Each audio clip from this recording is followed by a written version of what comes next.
I bought the Fujifilm X-T1, and last time I bought a Fujifilm camera was back in 2019, and I sold it a few months later because Fujifilm lenses are expensive. Don't get me wrong, from what I hear, they're fantastic lenses both optically and functionally, but they're just a little bit out of reach for someone who's wanting a cheap camera system. Coming from buying old DSLRs where you can buy the camera for $100, $200, and then you have a plentiful array of used lenses you can buy for very inexpensive, the Fujifilm system is a bit of a hard pill to swallow. At least for me, this has been the problem with Fujifilm for so long and why I haven't recommended them as a budget-friendly first camera system. And sure, you can always adapt vintage lenses to Fujifilm, and that's a lot of fun and you can do it on the cheap. But sometimes you just want autofocus, and if you have a tight budget, there just plain wasn't any options. This lens solves that problem for me and basically the whole problem I've had with the Fujifilm system. This is the TTArtisan 27mm f2.8 AF pancake lens. I don't know if they actually call it pancake, but it's pretty darn thin. I was sent this lens for free to share this video with you all, and I'm really excited about it. Because now you can buy an excellent used Fujifilm body like this X-T1 for very inexpensive, and then buy a fantastically cheap autofocus lens like this 27mm and get this sweet compact setup. And then when you're neck deep in the Fujifilm system, you can buy their wonderful, albeit very expensive lenses.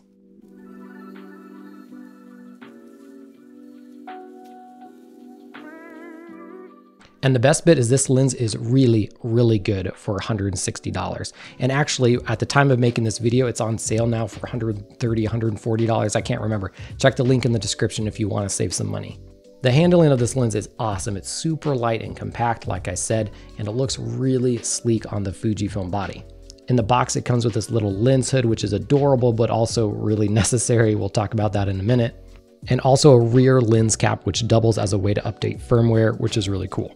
You have a manual focus ring, though it is focused by wire, and then you have a manual aperture ring, which I think is super cool that they added this because, of course, as a Fujifilm user, you're gonna want that. You have your manual shutter speed dial on the body, and then you have your manual aperture on the lens, and it does have clicks, it has steps, and feels very nice.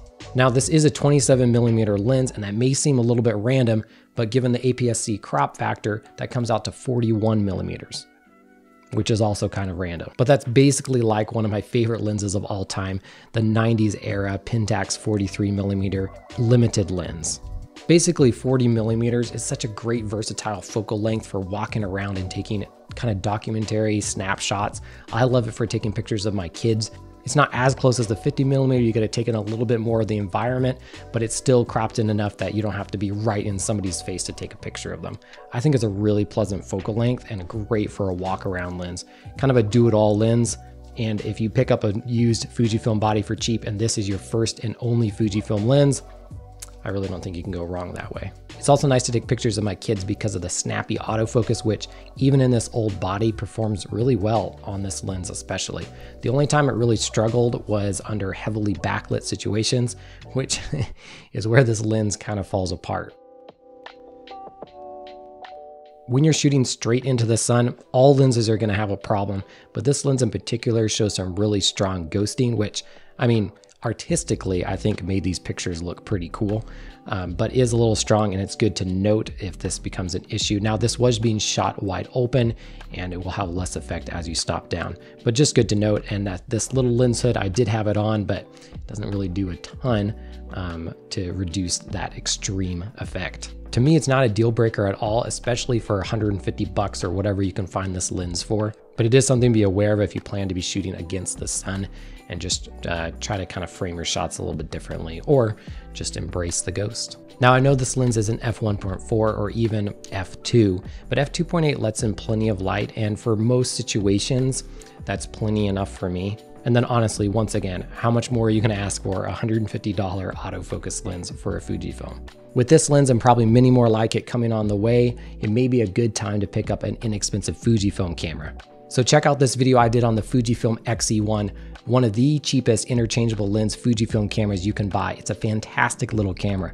I'll see you over there, and until next time, happy snapping.